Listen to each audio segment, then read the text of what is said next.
Hello student, कैसे हैं सभी। उम्मीद करता हूं सभी ठीक होंगे। एक बार फिर से स्वागत है आप सभी का आपके अपने यूट्यूब चैनल पैशन केमिस्ट्री पर। तो जैसे हमारा 11th क्लास में टॉपिक चला हुआ था एटॉमिक स्ट्रक्चर, और उसमें हमने लास्ट वाले वीडियो में डिस्कस किया था अबाउट स्पेक्ट्रम। स्पेक्ट्रम क्या होता है, और स्पेक्ट्रम में मैंने क्या किया था, एब्जॉर्प्शन स्पेक्ट्रा और एमिशन स्पेक्ट्रा कंप्लीटली डिटेल में डिस्कस किया है। ठीक है, तो जिस किसी ने भी मेरा इससे पहले वाला वीडियो नहीं देखा तो प्लीज़ बेटा एक बार उस वीडियो को ज़रूर देखिएगा। ठीक है, और मैंने कल वीडियो के एंडिंग में आपको कहा था कि जो नेक्स्ट टॉपिक होने वाला है वो हमारा रहेगा हाइड्रोजन स्पेक्ट्रम। किस पर रहेगा, हाइड्रोजन स्पेक्ट्रम पर रहेगा। तो जो हाइड्रोजन स्पेक्ट्रम है इसमें क्या पढ़ेगा हम, हाइड्रोजन स्पेक्ट्रा। ये क्या था, जो बोर मॉडल था उसने क्या बताया था कि जो आपका स्पेक्ट्रा है हाइड्रोजन पार्टिकल के लिए वैलिड रहता है। ठीक है, तो हाइड्रोजन स्पेक्ट्रा हम पढ़ने वाले हैं। तो क्या करते, जैसे हमने क्या किया था, एक्सपेरिमेंट किया था discovery of A proton, discovery of A proton. तो उसमें हमने क्या किया था, एक डिस्चार्ज ट्यूब ली थी। क्या किया था, डिस्चार्ज ट्यूब ली थी। ठीक है, इस तरीके से क्या है, डिस्चार्ज ट्यूब। और इसमें हमने क्या किया था, हाइड्रोजन गैस, इसमें हमने क्या किया था, हाइड्रोजन गैस को फिल किया था। और यहाँ पर कैथोड, एनोड और बैटरी से कनेक्ट किया था। ठीक है, किससे कनेक्ट किया था, बैटरी से कनेक्ट किया था। क्लियर है। और यहाँ पर हमने क्या किया था, लो प्रेशर, प्रेशर क्या रखा था, लो। तो जैसे ही हम क्या करते हैं, हाइड्रोजन गैस को किसी भी डिस्चार्ज ट्यूब में फिल करते हैं और लो प्रेशर पर हाई वोल्टेज अप्लाई करते हैं। क्या करते हैं, हाई वोल्टेज अप्लाई करते हैं। ये क्या है, डिस्चार्ज ट्यूब, डिस्चार्ज ट्यूब। ठीक है, तो क्या किया मैंने, एक डिस्चार्ज ट्यूब ली, डिस्चार्ज ट्यूब में मैंने हाइड्रोजन गैस को फिल किया। एक को क्या कहा, कैथोड, और एक को क्या कहा, anode. Cathode and anode, anode have positive charge, cathode have negative charge. Clear है। और लो प्रेशर, लो प्रेशर कितना था, 10⁻⁻⁴ ATM।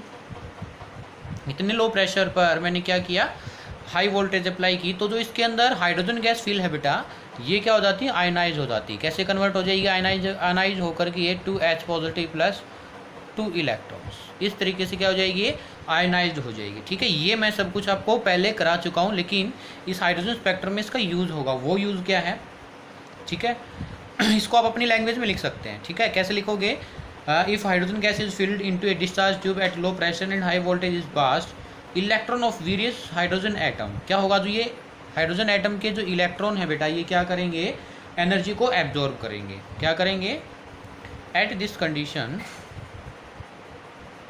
Eight this condition H atom will be absorb, या इलेक्ट्रॉन ऑफ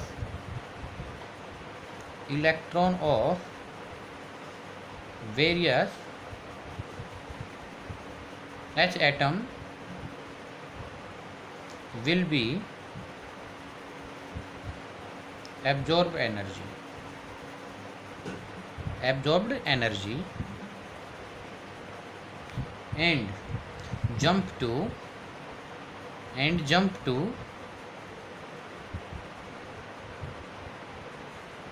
outer orbitals,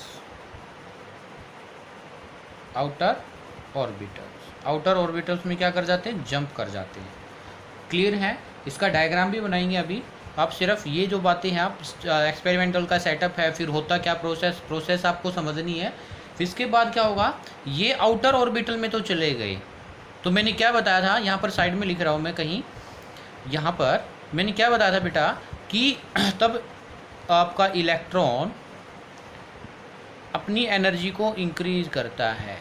ये सिंबल क्या है, energy को क्या किया है, इंक्रीज। देन वो क्या हो जाएगा, unstable, then it become unstable. याद है या नहीं है, ठीक है। मतलब क्या किया, इलेक्ट्रॉन ने एनर्जी को एब्जॉर्ब किया है, तो उससे उसकी एनर्जी हाई हो जाएगी, और हाई होने की वजह से वो कहाँ गया है, अपने ग्राउंड स्टेट से आउटर ऑर्बिटल्स में चला गया है। ठीक है, कहाँ चला गया वो, आउटर ऑर्बिटल्स में चला गया है। फिर क्या हो जाएगा, जो कुछ सम टाइम्स बाद कुछ समय के बाद जो क्या है, इलेक्ट्रॉन वापसी आएगा। क्यों, बिकॉज इन द अपर या outer orbitals electrons are unstable, electrons are unstable. ठीक है, तो after some time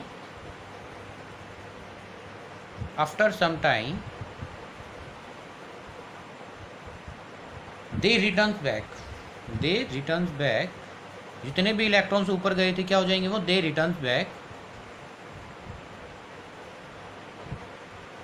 because they are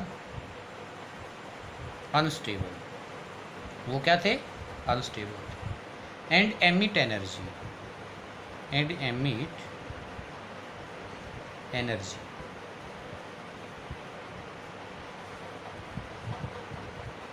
और एनर्जी को क्या करेंगे, एमिट करेंगे in the form of radiations, in the form of a radiation.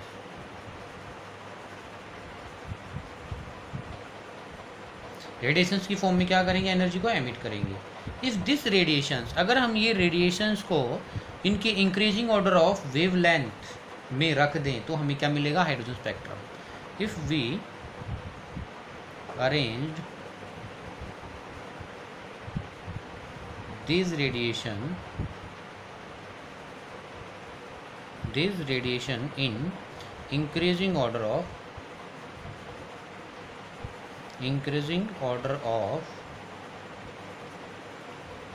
their wavelength lambda, we get hydrogen spectrum,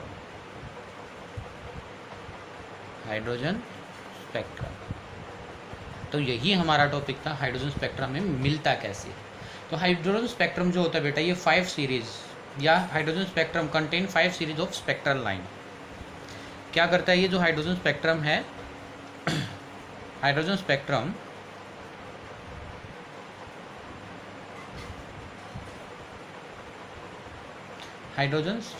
contains 5 series of spectral lines।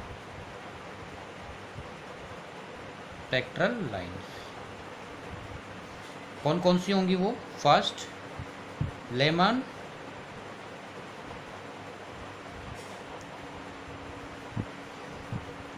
Second Balmer, third Gaussian, fourth Beckett, और fifth Pfund series. ठीक है, Lyman series, Balmer series, Paschen series, Brackett series, Pfund series, सभी के पीछे क्या series. ठीक है, तो ये क्या है, 5 सीरीज होती हैं हाइड्रोजन की। हाइड्रोजन स्पेक्ट्रम में हमें 5 सीरीज मिलती है, इसको हम क्या कहते हैं, Lyman, Balmer, Paschen, Brackett, Pfund. ये आपका जो है ये हाइड्रोजन स्पेक्ट्रम बहुत इंपॉर्टेंट है, इसमें से कॉम्पिटिटिव एग्जाम में क्वेश्चन मिलता है, और आपसे वहाँ पर एन की वैल्यू पूछते हैं। क्या पूछते हैं, एन की वैल्यू। ठीक है, एन की वैल्यू कहाँ से कहाँ किसके लिए क्या होती है। ठीक है, वो वैल्यू आपको पता होनी चाहिए। तो देखिए जो लेमन सीरीज है, Lyman series is obtain when electron from outer orbital return back to first orbital. इसके लिए क्या होगा, लेमन के लिए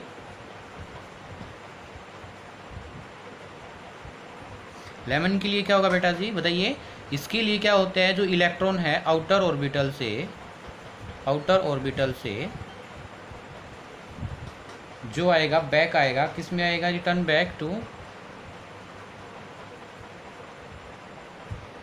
बैक किसमें, फर्स्ट ऑर्बिट में। किसमें आएगा, फर्स्ट ऑर्बिट में।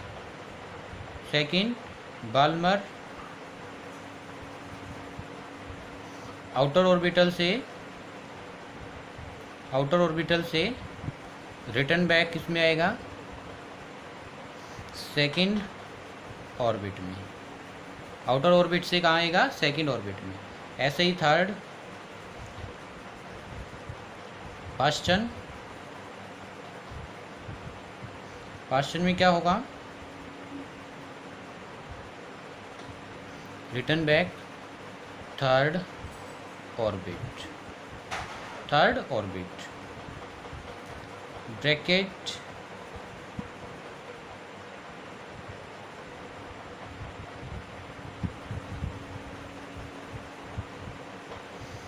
फोर्थ ऑर्बिट, और लास्ट आपका पी फंड। पी फंड के केस में क्या होगा,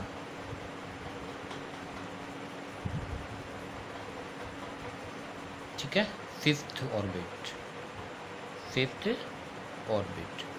क्लियर है। तो मैं आपको बताना चाहूँ कि लेमन के लिए एन की वैल्यू क्या है, एन की वैल्यू 1, एन की वैल्यू 2, एन की वैल्यू 3, एन की वैल्यू 4 और एन की वैल्यू 5। ये बात है आपको बहुत ही इम्पोर्टेंट, ये बात आपको याद रखनी, क्योंकि ये बहुत ही ज़्यादा इम्पोर्टेंट है, क्योंकि आगे हम क्वेश्चन करेंगे उसमें आपको क्या होगा, पता होगा कि कैसे हम एन की वैल्यू को यूज़ करेंगे। और इन्हीं वैल्यू की वजह से, जो एन की वैल्यू है, इन्हीं वैल्यू की वजह से हम क्या फाइंड आउट करेंगे, there are how many lines is obtained when outer, आपका क्या, when electrons comes from outer orbital to कहाँ जाएगा, कह सकते हैं आप लोअर ऑर्बिटल्स में। Total how many number of lines are obtained, कितने नंबर ऑफ लाइन्स हमें मिलेंगी, तब आपका क्या है, इलेक्ट्रॉन्स आउटर ऑर्बिटल से आपका ग्राउंड स्टेट ऑर्बिटल्स में जाएगा। ये वाली बात आपको क्या है, याद रखनी है। क्लियर है, ठीक है। इसके बाद एक छोटा सा और क्या है, ये जो सीरीज़ है lemon, Barmer, बास्टन, bracket, Pfund, ये किस रीजन में होती है उसके बारे में मैं आपको बताऊंगा, किस रीजन में होंगी, किस रीजन में ये क्या करेंगी, लाई करेंगे, उसके बारे में बात करते हैं हम। तो जो लेमन है, ठीक है,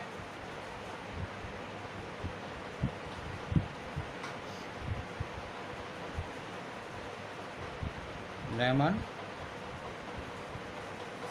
बाल्मर,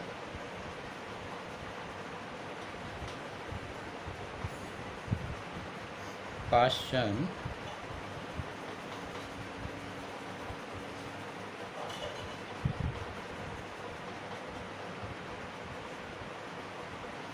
ब्रैकेट,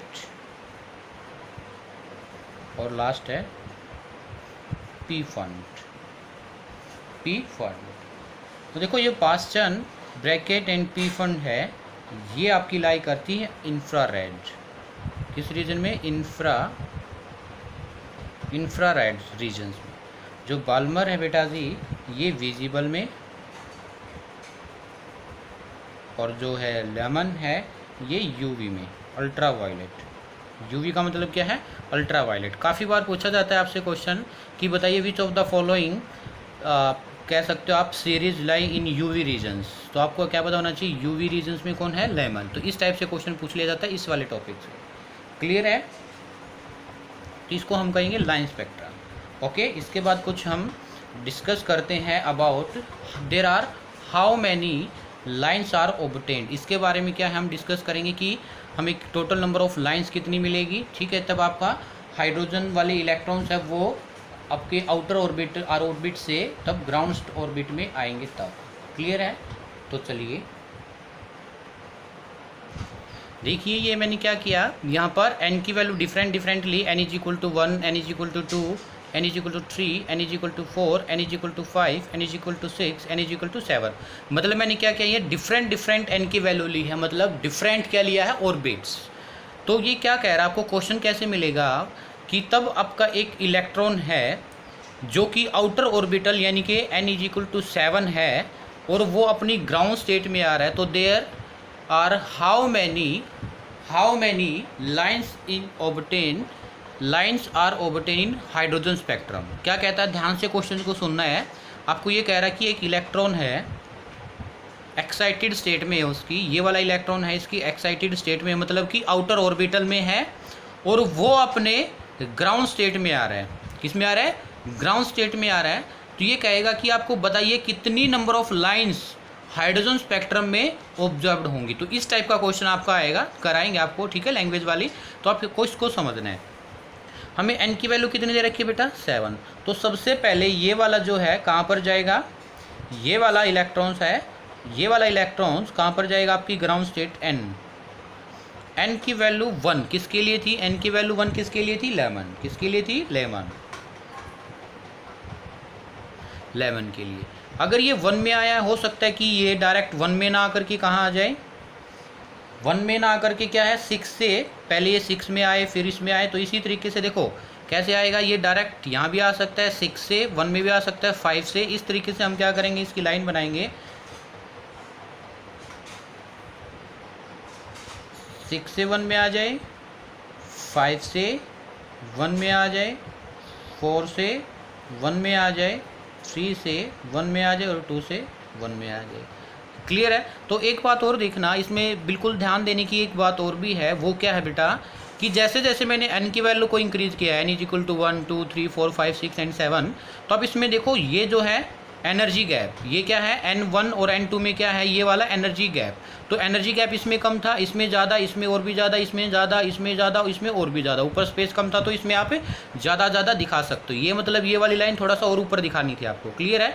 तो मतलब जैसे जैसे आपकी n की वैल्यू इंक्रीज होगी, किसकी वैल्यू इंक्रीज होगी? n की वैल्यू इंक्रीज होगी, वैसे वैसे आपके पास क्या होगा, जो एनर्जी गैप है इन बिटवीन ऑर्बिटल, वो सॉरी ऑर्बिट्स, वो क्या होगा, इंक्रीज होगा। क्या होगा? वो इंक्रीज होगा। ठीक है? तो ये किसके लिए हुआ? लेमन के लिए। ऐसे ही आपके पास कितने नंबर ऑफ सीरीज थी? 5। ठीक है, 11। फिर इसके बाद क्या आएगा? बाल्मर। क्या आएगा? बाल्मर। बाल्मर में n की वैल्यू क्या थी? 2। मतलब 7 से कहाँ आएगा ये? 2 या 6 से 2 में आ सकता है, 5 से 2 में आ सकता है, 4 से 2 में आ सकता है, या 3 से 2 में आ सकता है। क्लियर है? ये किसके लिए बेटा जी? बोलिए। बाल्मर। इसके लिए ये बाल्मर। इसके बाद n की वैल्यू 3 किसके लिए थी? पास्चन। तो ये 7 से डायरेक्ट 3 में आ सकता है, 6 से डायरेक्ट 3 में आ सकता है, 5 से डायरेक्ट 3 में आ सकता है, और 4 से डायरेक्ट किस में आ सकता है? 3 में आ सकता है। तो ये किसके लिए था? पास्चन। और n की वैल्यू 4 किसके लिए थी? ब्रैकेट। तो ये 6 से किस में आ सकता है? 7 से 4, फिर 6 से 4, 5 से। n की वैल्यू 5 किसके लिए थी? ये किसके लिए है? ब्रैकेट। 7 से 5, 6 से 5। क्लियर है? तो there are total how many lines will be observe in hydrogen spectrum when electrons कहाँ n is equal to 7 orbits to its ground state. ठीक है? कहाँ? फिर से ध्यान से क्वेश्चन सुनना, और आपको ये किस टाइप के क्वेश्चंस कैसे टैकल करने हैं वो समझना है। देखो मैं फिर से रिपीट कर दे रहा हूँ। अगर आपको क्या कहे कि एक इलेक्ट्रॉन है और वो excited state n is equal to 7 है, या 8 है, वो या 9 है, कुछ भी कह सकता है आपको वो। एन हायर जो आपकी क्या है, n की वैल्यू हायर जो ऑर्बिट है, या जो आपकी आउटर ऑर्बिट है, उसकी वैल्यू आपको कुछ भी दे सकता है। वो क्या कर सकता है? कुछ भी गिवन हो सकती है। लेकिन हमें क्या करना है, जो सबसे हाई वाला आपका क्या है ऑर्बिट है, उससे सबसे पहले 1 में लेके आना, यानी कि Lyman, Balmer, Paschen, Brackett, Pfund. ये आपको क्या है, n is equal to 1, n is equal to 2, n is equal to 3, n is equal to 4, n is equal to 5। ये आपको याद रखनी है कि 1 के लिए किसकी वैल्यू है? लेमन के लिए क्या है? n इज इक्वल टू 1 होता है, बाल्मर के लिए 2 होता है, पास्चन के लिए 3 होता है, ब्रैकेट के लिए 4 होता है, और पी फंड के लिए क्या होता है? 5। तो अगर आपको ये कह देता कि क्या, अगर आपका एक इलेक्ट्रॉन है जो कि किस में है? 8, n इज इक्वल टू 8 में, तो कितनी नंबर ऑफ लाइन्स होंगी, वो आपके लिए होमवर्क है। ठीक है? तो इसमें नंबर ऑफ लाइन्स कितनी हुई? 1 2 3 4 5 6 7 8 9 10 11 12 13 14 15 16 17 18 19 20। तो total there are 20 lines will be observed when an electrons goes from 7 energy level to n is equal to 1, या लोअर एनर्जी। ठीक है? ये आपको बात याद रखनी है। अगर 8 आ जाता तो कितनी आ जाती, 8 वाली आ जाती, तो इससे ऊपर एक वाला एनर्जी और बना देते और फिर एक लाइन इसमें इंक्रीज कर देते, एक इसमें कर देते, एक इसमें तो there are 5 line will be increase, मतलब टोटल कितनी हो जाएंगी 25। ये आपको इसी तरीके से 25 वाला केस या n=8 वाला ये बना कर देखना है। क्लियर है। इसके बाद क्या है, रेगबर्ग फॉर्मूला था जिसने क्या किया था, वेव लेंथ डिटरमाइन करने के लिए क्या की थी, हेल्प की थी, लाइक हाइड्रोजन स्पेक्ट्रम या हाइड्रोजन लाइक एटम्स के लिए। क्लियर है। एक फॉर्मूला था जिसका क्या था, रेगबर्ग formula, रेगबर्ग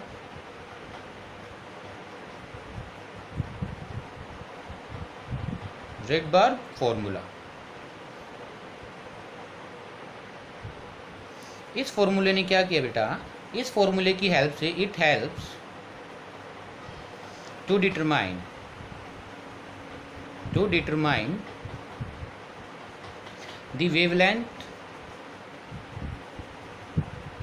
the wavelength of the spectral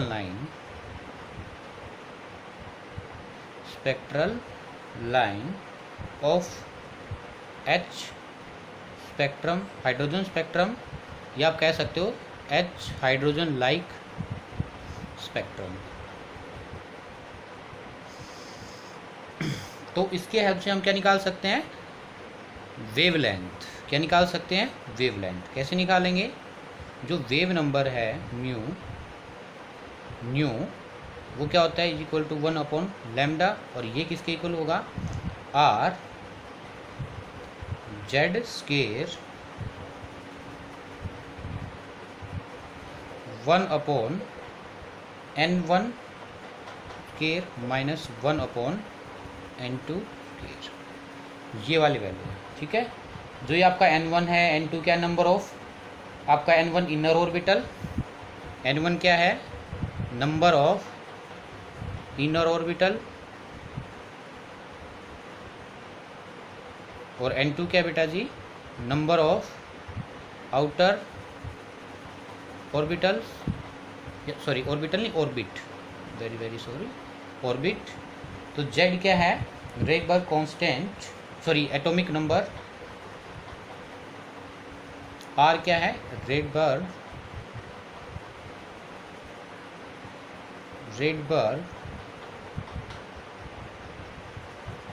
constant, जिसकी वैल्यू है, रेगबर्ग कांस्टेंट की वैल्यू 109,677 सेंटीमीटर इनवर्स, या आप कह सकते हो 1.097 इंटू 10⁷ मीटर इनवर्स। ये वाली वैल्यू ज़्यादातर यूज़ होती है। क्लियर है। और z क्या है, एटॉमिक नंबर, लैम्डा क्या है, वेवलेंथ,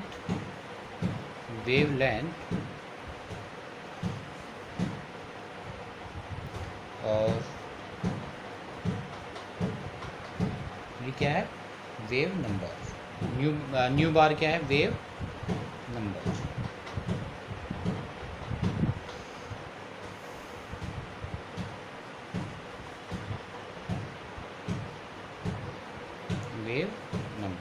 क्लियर है।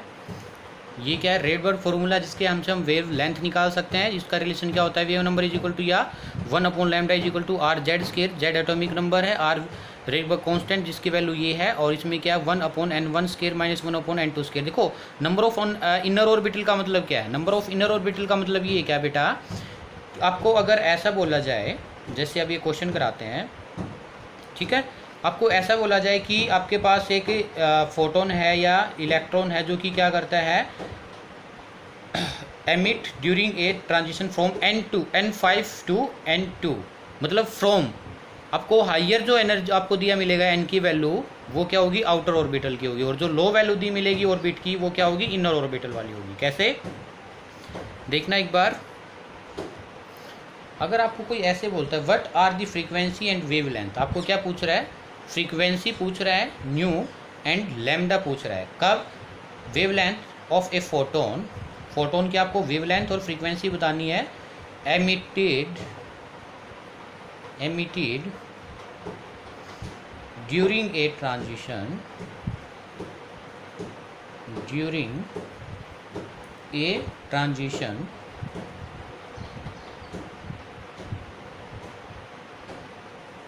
from n is equal to 5 state to n is equal to 2 in the hydrogen atom.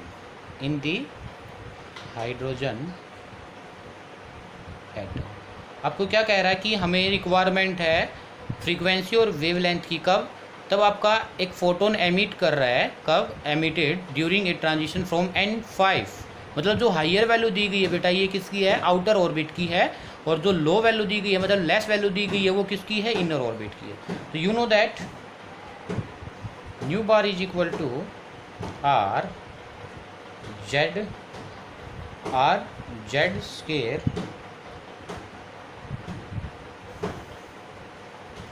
1 upon n1 square minus 1 upon n2 square. Clear है? न्यू बार को आप कैसे लिख सकते हो? और 1 upon lambda is equal to R Z square 1 upon n1 square minus 1 upon n2 square. आपके पास क्या आपको निकालना है? क्या? लैम्डा आर की वैल्यू आपको पता है, जेड की वैल्यू आपको पता है, एन की वैल्यू क्या है? n1 की वैल्यू क्या है बेटा? 2 माइनस n2 की वैल्यू क्या है? 1 अपॉन 5 का स्केयर, इसका स्केयर, ये वाली वैल्यू आ गई। आर की वैल्यू कितनी है आपके पास? 109,677 इंटू 1 का स्केयर। यहाँ से आपके पास क्या आ जाएगा? लैम्डा। क्या आ जाएगा? लैम्डा। सोल्व करके देख लेना आप क्या आएगा यहाँ से? लैम्डा। इसके बाद आपको पता है what is the relation between lambda and frequency? 1 upon, आप कह सकते हो nu is equal to C upon lambda, ये रिलेशन होता है। ये वेलोसिटी ऑफ लाइट है, लैम्डा की वैल्यू आपने यहाँ से निकाल ली, इस यहाँ से क्या निकाल लोगे? फ्रीक्वेंसी। क्या निकाल लोगे? फ्रीक्वेंसी। ठीक है, क्या निकाल लोगे? फ्रीक्वेंसी। तो यहाँ से जो वैल्यू आएगी मैं उसका आंसर बता दे रहा हूँ आपको, 34 नैनोमीटर। क्या आएगी? 34 नैनोमीटर। क्लियर है? तो इस टाइप से आपके न्यूमेरिकल पूछे जा सकते हैं, किसके रिगार्डिंग? स्पेक्ट्रम के रिगार्डिंग। क्लियर है? इसके बाद जो है वो है हमारा next topic,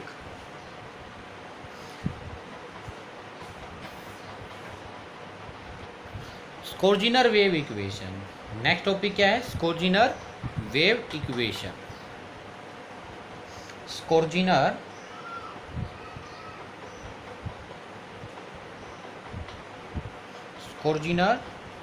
wave equation. Schrodinger wave equation. तो देखिए स्कोर्जिनर वेव इक्वेशन या क्वांटम मैकेनिकल मॉडल भी कहते हैं, क्वांटम मैकेनिकल मॉडल, जो आपकी बोर मॉडल की ड्रॉबैक थी। क्या थी? वो 2 डायमेंशनल में था। ठीक है, सबसे बड़ी ड्रॉबैक क्या थी? वो 2 डायमेंशनल में था और हाइड्रोजन लाइक पार्टिकल के लिए ही वैलिड था। ठीक है, लेकिन जो स्कोर्जिनर वेव इक्वेशन है बेटा ये 3 डायमेंशनल के लिए वैलिड है। इसके लिए ये it is valid for 3 dimensional. जैसे आपकी 3 कोऑर्डिनेट होते हैं ना, एक्स, वाई और जेड, ये 3 कोऑर्डिनेट के लिए क्या है? वैलिड है। क्लियर है? तो स्कोर्जिनर ने, जो आपके एक साइंटिस्ट थे स्कोर्जिनर, इन्होंने क्या किया? एक इक्वेशन दी। ठीक है, क्वांटम मैकेनिक्स में क्या है? एक स्कोर्जिनर ने equation the in 1926,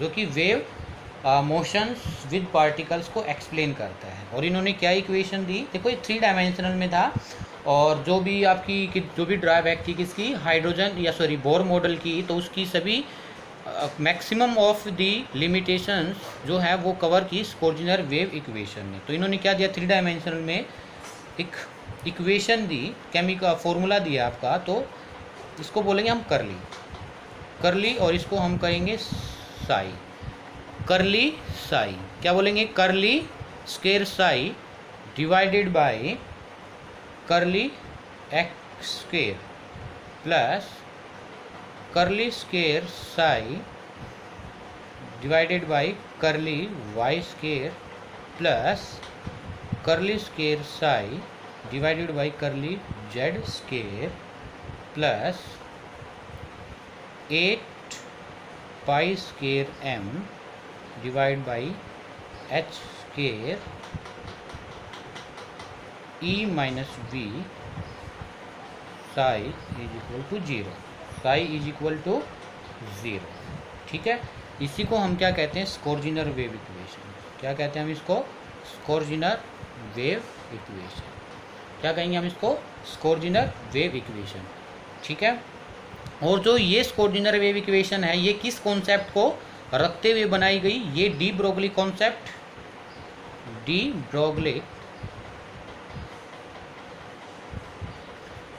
Broglie concept and dual nature, या डी ब्रोगली कॉन्सेप्ट जो कि किसके बारे में था, of dual nature,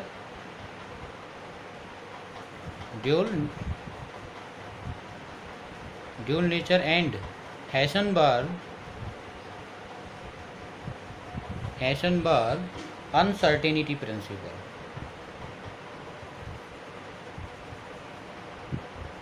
हैसेनबर्ग uncertainty principal.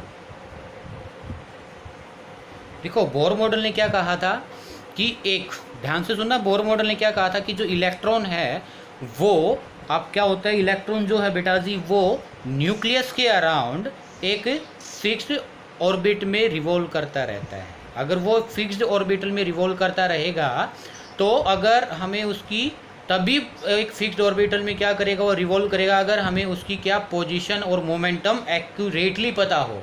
लेकिन हाइसेनबर्ग अनसर्टेनिटी प्रिंसिपल ने क्या कहा था कि अगर एक हम माइक्रोस्कोपिक पार्टिकल जो होता है उसकी एट ए सेम टाइम पर एक्यूरेसी के साथ मोमेंटम और पोजीशन फाइंड आउट नहीं कर सकते हैं।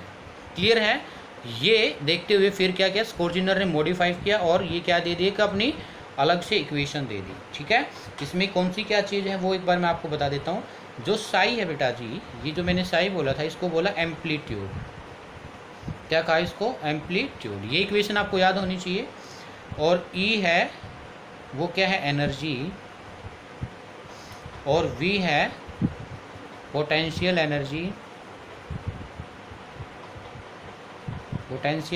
एनर्जी, और जो ये मैंने x लिखा है, y लिखा है, z लिखा है, ये क्या है, कोऑर्डिनेट।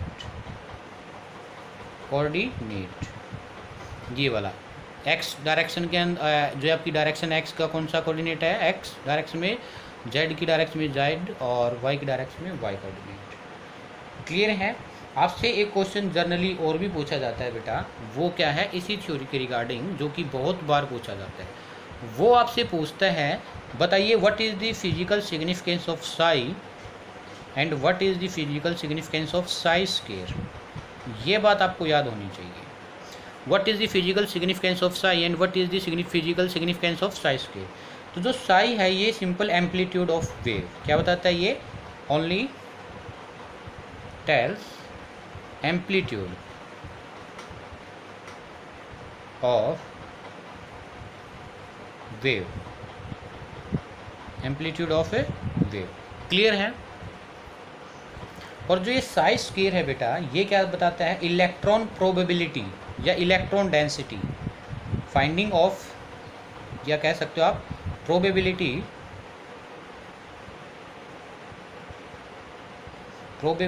ऑफ इलेक्ट्रॉन, या कह सकते हो इलेक्ट्रॉन डेंसिटी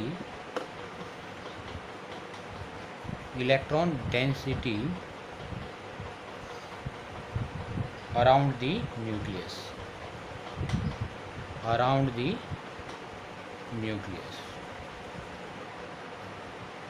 न्यूक्लियस के अराउंड इलेक्ट्रॉन डेंसिटी कौन बताता है, साई स्क्वायर। ठीक है, यानी कि एम्पलीट्यूड का स्क्वायर क्या बताएगा, electron probability around the nucleus. Clear है। इसके बाद हम फॉर क्वांटम, जो स्कोर्जिनर वेव इक्वेशन ने ही एक्सप्लेन किया आगे, क्वांटम नंबर। क्या, इसके बाद जो हमारा टॉपिक है वो क्या है, क्वांटम नंबर। ठीक है, क्या है, क्वांटम नंबर, वो हम डिस्कस करेंगे नेक्स्ट वीडियो में। तो ये आपके लिए बहुत ही इम्पोर्टेंट है। देखो ये सिर्फ आपको आपके सिलेबस में इतना ही है, लेकिन इस पर एक पूरी की पूरी अलग से केमिस्ट्री बोला जाता है, जिसको हम क्वांटम केमिस्ट्री के नाम से पुकारते हैं। ठीक है, तो ये क्या था आपका, कुछ थ्योरी थी, किसके बाद कौन सी थ्योरी आई, सभी किस दौड़ में लगे हुए थे, इलेक्ट्रॉन, प्रोटॉन, न्यूट्रॉन, एटम्स, की डिस्कवरी में, उनकी स्टेबिलिटी के बारे में, उनकी रिएक्टिविटी के बारे में। क्लियर है। अब क्या है, इनकी एडजस्टमेंट अराउंड दी न्यूक्लियस पर टॉपिक चलेगा, जो कि क्वांटम नंबर एक्सप्लेन करेंगे कि जो न्यूक्लियस है, न्यूक्लियस के बाहर कौन सी सेल है, किस सेल में कितने इलेक्ट्रॉन्स होते हैं, सेल में सब सेल कौन सी होती है, सब सेल में ऑर्बिटल किस कौन से होते हैं। ठीक है, तो इसने किसके बारे में बताया था, जनरली ऑर्बिटल्स के बारे में। क्लियर है। जो स्क्रोडिंगर वेव इक्वेशन है वो ऑर्बिटल्स के बारे में बताती है, और बोर मॉडल ने ऑर्बिट के बारे में बताया था। तो कल मैं थोड़ा सा आपको क्या सिखाऊंगा कि ऑर्बिट और ऑर्बिटल में क्या डिफरेंस है। क्लियर है। तो मिलते हैं जल्द ही ऐसे ही एक नई इंटरेस्टिंग वीडियो के साथ। तो बने रहिए आप पैशन केमिस्ट्री के साथ। अगर आप मेरे चैनल पर नए हैं तो प्लीज़ चैनल को सब्सक्राइब करें, वीडियो को लाइक कीजिए, शेयर कीजिए अपने फ्रेंड्स में। ठीक है, तब तक के लिए bye bye, thank you, see you.